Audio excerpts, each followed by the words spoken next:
c'est l'heure de Politiquement Vôtre, avec, comme chaque semaine à mes côtés, Jean-Pierre Jagère, qui est directeur de la rédaction du journal La Semaine. Notre invité ce soir, Marie-Jo Zimmermann, députée UMP de Moselle, présidente du groupe d'opposition Metz Demain. Une toute première question, et on va là aborder les sujets nationaux. Quel est votre sentiment au lendemain, ou quasiment au lendemain, de ce remaniement dont on a énormément parlé durant ces dernières semaines? Bon, vous savez, moi, ce que je souhaite vivement aujourd'hui, c'est que on tourne la page des psychodrames et que on avance, parce que, vous savez, nous n'avons pas 18 mois devant nous, mais au maximum une année où je crois qu'il y a quelques correctifs à apporter, notamment au niveau de la politique fiscale.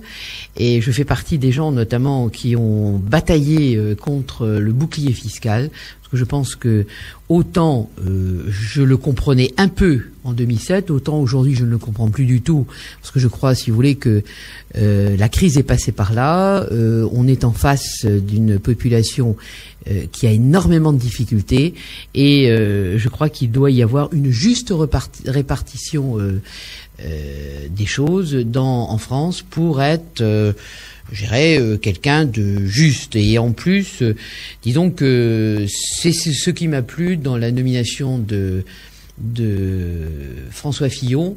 N'oublions jamais qu'il est issu quand même du gaullisme social. Quelle réaction vous avez eue, par exemple, en entendant le président de la République à la télévision l'autre soir? J'aurais souhaité que le président de la République soit ainsi depuis 2007, parce que je pense que effectivement il a changé de ton, il est beaucoup plus à l'écoute, et je souhaite vivement que jusqu'en 2012 il reste ainsi, et il est comme seul souci la justice sociale. Jean-Pierre Jagère. Vous êtes donc, vous vous réjouissez de ce que ce soit François Fillon, bon, avec lequel vous avez apparemment une certaine sympathie, au moins de forme et de démarche, par rapport à Borloo. Auparavant, simplement, comme vous venez de parler de Nicolas Sarkozy, vous avez été assez sévère, vous-même et votre collègue Jean-Louis Masson, ces derniers temps, par rapport à un certain nombre de décisions ou de promesses non tenues. De Nicolas Sarkozy bon. Donc il n'y a pas simplement cette espèce de justice sociale nationale, il y a aussi rendez-nous ce qui nous a été promis. Alors, je dirais que d'abord, en tant que parlementaire, c'est la représentation nationale.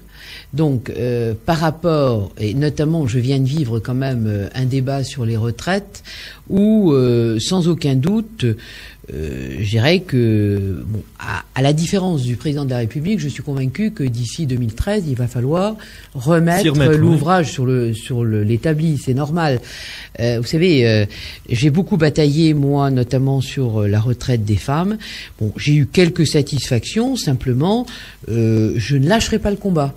Et Jean-François Copé, qui aujourd'hui est à l'UMP, est tout à fait conscient que le combat que j'ai mené, je veux continuer à le mener au sein de l'UMP, notamment pour le prochain projet présidentiel. Une des lectures de ce qui s'est passé au cours des dernières semaines est de dire que les parlementaires ont repris du poids par rapport aux choix, par rapport aux décisions du président de la République. Ça vous réjouit?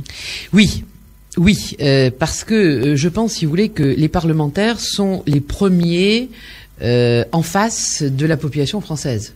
Ce sont les premiers qui sont sur le terrain, j'irais presque 24 heures sur 24.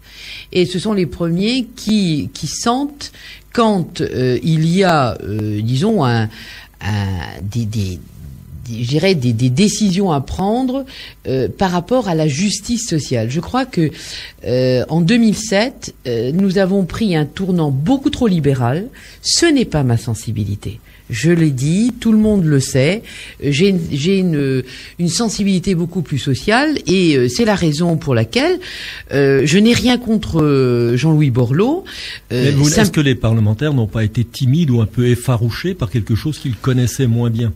Ah, vous savez, Borloo, en l'occurrence. non, je ne pense pas. Je pense que, si vous voulez, les parlementaires ont confiance en François Fillon, parce que c'est quelqu'un qui est issu du gaullisme social, c'est quelqu'un qui a été très proche de Philippe Séguin, c'est quelqu'un qui a une sensibilité qui est reconnue par l'ensemble des 300 parlementaires UMP, et c'est quelqu'un qui, aujourd'hui, a acquis une autorité morale sur le groupe parlementaire qui est extrêmement important pour construire ensemble le projet présidentiel pour 2012. Madame Zimmermann, vous avez dit tout à l'heure, enfin, depuis 2007, le président Sarkozy semble rentrer dans son habit de président, en quelque sorte.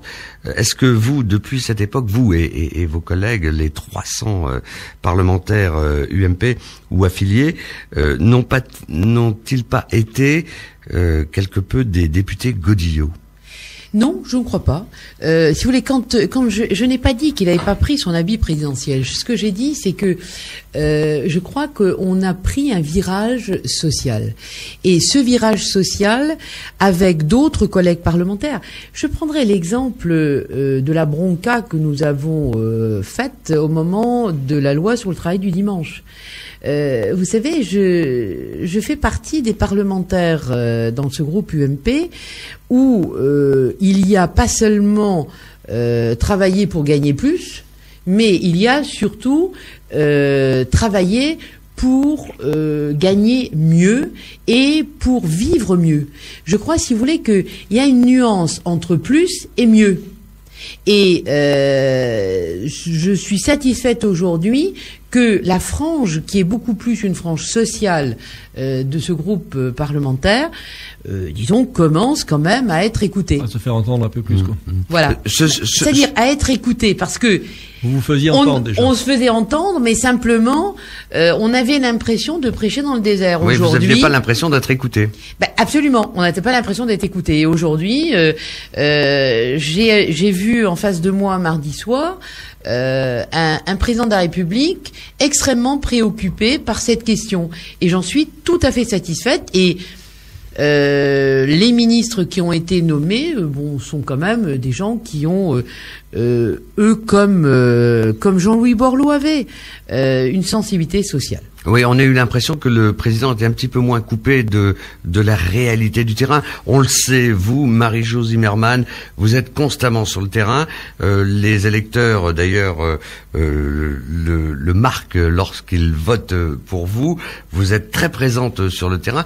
Tout ce que vous ressentez de la part du citoyen, des citoyens qui vous abordent, vous l'avez fait remonter. Comment se fait-il que ça ait pris autant de temps ? Ah, j'étais pas la seule à le faire remonter, mais vous savez, je pense, si vous voulez, que les canaux étaient peut-être pas les bons, et nous avons peut-être trouvé des canaux peut-être plus efficaces. Et je pense que le président de la République a senti quand même que François Fillon avait la confiance des députés, avait, je dirais, un impact sur les députés qui faisait que le dialogue était réel. Et ça, c'est quelque chose d'extraordinaire. Et je pense, si vous voulez, que on a franchi, disons, une autre étape de la présidence du président de la République. Jean-Pierre Jagère. Vous avez été engagé, vous, depuis un certain nombre de mandats dans des combats comme celui de l'égalité homme-femme, de celui de la parité. On a eu la parité en politique, enfin du moins pour les scrutins de liste. On a maintenant une forme de parité aussi dans les conseils d'administration. C'est en train de se mettre en place. Est-ce que pour vous, ça veut dire que cette étape, j'allais dire, de réglementation est obligatoire pour qu'ensuite on puisse redevenir un peu plus libre des choix, ou est-ce que ça va être figé? Est-ce qu'on aura définitivement cette sexuation des fonctions? Alors, pourquoi d'abord Jean-François Copé a souhaité que nous portions ensemble cette loi sur les conseils d'administration? Tout simplement parce qu'il a été très sensible au fait que après 1972, 2009, on est quand même dans une période, bon, pratiquement presque 60-70 ans, où on voit que on n'avance pas sur l'égalité professionnelle. Il y a eu deux générations qui sont deux générations qui ont reproduit les mêmes modèles. Qui ont reproduit les mêmes modèles. Et je crois, si vous voulez, que il l'explique très bien quand il fait passer, parce que vous savez, c'était pas évident de la faire passer, cette loi, parce qu'on a une frange quand même dans le groupe UMP qui est quand même une frange très libérale et qui n'aime pas beaucoup qu'on légifère sur ce genre de choses. Et vous êtes combien de femmes dans le groupe UMP?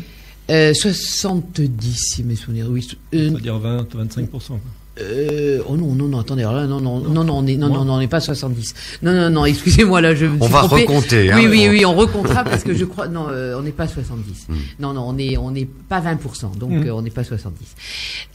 Si vous voulez, le problème aujourd'hui de cette présence des femmes dans les conseils d'administration, c'est quoi? C'est tout simplement le fait que le conseil d'administration est quand même le cœur d'une entreprise. Et je crois, si vous voulez, ça j'en ai acquis la conviction alors que j'avais rencontré le ministre qui était en charge de ces questions en Norvège. C'était le ministre de l'Industrie qui avait fait passer cette loi. Il m'avait expliqué que une gouvernance mixte était une gouvernance qui était équilibrée. Et je crois sincèrement que c'est comme ça qu'on fait avancer à la fois l'égalité, mais aussi un système de gouvernance. Et d'ailleurs, pas plus tard que lundi prochain, je rencontre à Bruxelles l'ensemble de mes collègues présidentes de délégation des 27 pays de la communauté, des 26 pays de la communauté européenne, et ensemble, nous allons travailler sur la loi qui va être votée définitivement en janvier 2011. Et je sais que l'Allemagne a envie de légiférer, la Belgique, le Luxembourg, de nombreux pays autres que la France aujourd'hui ont envie de légiférer. Donc ça descend, c'est plus simplement les Scandinaves, les pays latins. Absolument. Je peux vous dire que notamment l'Allemagne, et là aussi Jean-François Copé m'a chargé d'une mission de légiférer sur une loi sur l'égalité entre les hommes et les femmes dans le monde professionnel, une loi commune allemande et française. Et nous allons travailler avec mes collègues allemands dès le 20 novembre prochain sur l'ensemble, si vous voulez, de ce travail que l'on doit réaliser ensemble pour essayer de faire voter une loi semblable en Allemagne et en France. Ceci étant, à votre avis, c'est un problème culturel inhérent à la France? Non. Pas du tout, il est mondial. Il est mondial. Et si vous voulez, aujourd'hui, je me rends compte de plus en plus lorsque je reçois soit des parlementaires, soit des présidentes d'associations, que c'est vrai que la flamme prend de plus en plus d'importance dans les lieux de décision, dans les États. Regardez aujourd'hui dans les États africains, vous avez une présence féminine qui est extrêmement importante dans des micro-entreprises, même au niveau parlementaire. Pas plus tard qu'au mois de juillet dernier, j'étais en mission au Sénégal, où la transformation de certaines lois s'est faite notamment au niveau de l'énergie grâce aux femmes. Si vous voulez, je pense que les femmes aujourd'hui arrivent de plus en plus dans des sphères où il y a une cogestion qui est nécessaire, et je dirais c'est quand même un petit peu plus sain que d'avoir qu'une gestion masculine.